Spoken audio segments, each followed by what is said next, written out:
Bonsoir, dans la série Vêtements bretons connus dans le monde entier, on aurait pu vous parler de la marinière, de la vareuse ou encore du ciré jaune, mais on a choisi de vous parler du manteau breton, le cabic, et de son grand frère, le caban.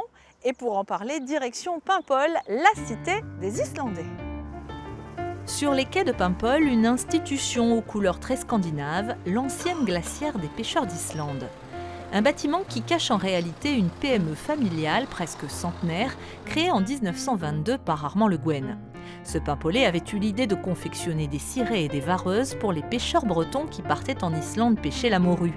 4 générations plus tard, l'entreprise est toujours là et s'est spécialisée dans les vêtements en drap de laine, le caban et le cabic.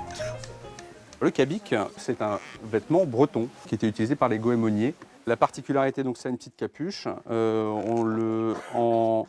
avec donc l'aspect cranté ici. Ici, historiquement, c'était pour le ruissellement de l'eau. Le bouton en buis et puis les poches également. Le caban, donc c'est un article en 3/4 qui est à double boutonnage. Il a une particularité, c'est qu'il est croisé et il se ferme à une patte de colle.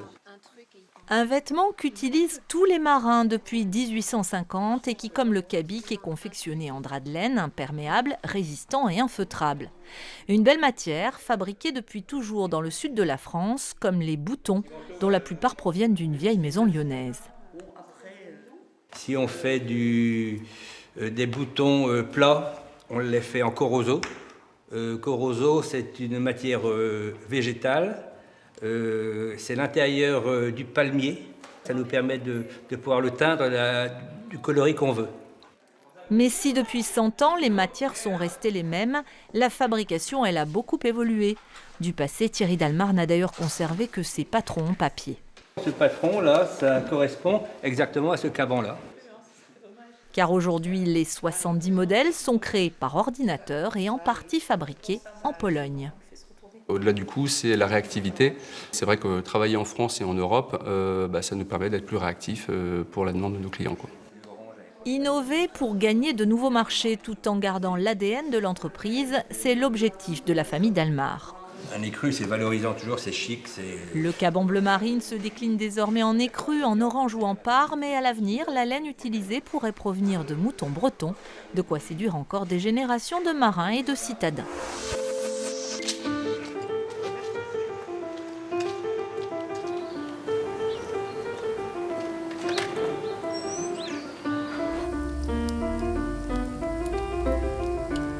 Bonjour Jean-Louis Chapovalov. Alors vous ne portez pas le caban, vous ne le portez plus, mais vous portez le costume breton, et presque tous les jours en fait. Oui, alors je ne le porte plus tous les jours maintenant, mais il y a 4 ans, je le portais continuellement, pendant 1 an, dès que je sortais de chez moi. Et maintenant, je le porte régulièrement le week-end, et puis 2-3 jours lorsque je fais des courses, voilà.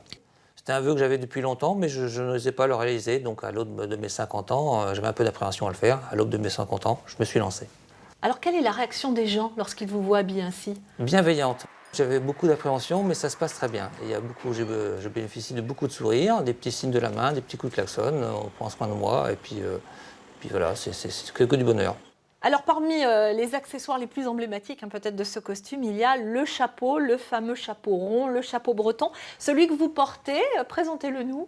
Alors nous avons là vraiment le chapeau typique du pays Pourlette, le chapeau dit de Guémené. Donc on a un chapeau rond en feutre avec une ganse qui revient sur l'intérieur, du velours qui est donc cousu sur la calotte et les fameux guides qui pendent à l'arrière. Ça c'est caractéristique du chapeau breton, ces guides en fait. Tout à fait. On en retrouve sur d'autres chapeaux. On en retrouve sur les chapeaux bigoudins, donc 3 séries de guides, il y a 6 guides. Au pays de l'Orient, le guide il existe bien, mais il a été coupé en fait, il est rabattu sur le côté droit. La boucle qu'on trouve généralement sur l'arrière est passée devant, pour être bien en évidence. Et là, nous avons un chapeau de la Cornouaille du pays de Quimper, qui est vraiment un très très beau chapeau de mariée, avec des guides brodés, perlés dessus. Perlés. Perlés. On peut retrouver donc sur ces guides la ligne de vie. Donc on a la grande fleur, la petite fleur, la grande fleur symbolisant l'homme, la petite fleur la femme, un couple. Le bourgeon qui va symboliser en fait la progéniture, la naissance d'un enfant, le bourgeon qui devient un fruit par la suite, soit une grappe, soit un épi, Et puis ça représente aussi la prospérité pour l'avenir. Et puis toujours cette boucle, vous nous en Les avez fameuses d'ailleurs... boucles, oui. Là, nous avons des boucles du pays de Quimper. Et là, ce sont des boucles du pays de la Venne. Il y a vraiment de très beaux spécimens avec des petits brillants, de l'émail cloisonné, voilà. Alors, chez l'homme, il y a le chapeau. Chez la femme, il y a la coiffe bigoudaine, hein, qui est certainement la plus célèbre. Oui. Dans les années 90, elles étaient encore près de 350. Et en 1993, à Pont-l'Abbé, il y a eu un grand rassemblement de bigoudaines. Vous vous en souvenez peut-être. Nous y étions aussi. Regardez ce reportage. Elles étaient 270 pour la photo. Toutes n'avaient pu faire le déplacement en raison de leur état de santé. Car la moyenne d'âge de l'Assemblée dépasse allègrement les 80 ans. Alors les appareils photo étaient sortis pour immortaliser cette journée. Jamais plus on ne verra autant de bigoudaines réunies. Et de la messe au banquet, on célébrait leur ténacité. Tous nos ancêtres ont porté le costume. Alors on y tient. Jamais vous vous êtes dit je vais abandonner? Jamais. Jamais je l'ai dit. Et je dis toujours que tant que je pourrai mettre ma coiffe et que je trouverai le nécessaire, je le ferai.